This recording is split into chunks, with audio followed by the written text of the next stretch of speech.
أنا صاحبك القرآن الذي أسهرت ليلك وأظمأت هواجرك. كمان كنت بتصحى صايم، كنت بتصوم النهار عشان ربنا يبارك لك. وإن لكل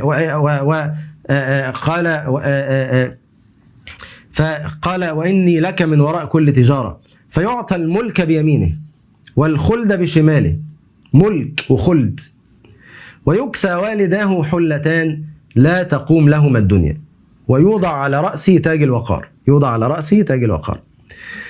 ويكسى والداه حلتان لا تقوم لهما الدنيا.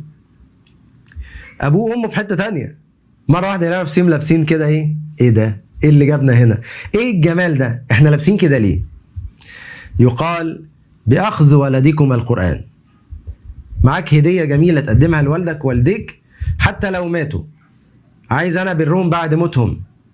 طب ما يلا احفظ قرآن واديهم أجمل هدية في حياتك وأحسن بر في حياتك. احفظ قرآن، تلبس تاج الوقار، ملك، خلد. أبويا وأمي يعدوا يوم القيامة بسببي، دي حاجة تفرحني، حاجة تسعدني. ده أعظم البر على الإطلاق، ولد يحفظ القرآن.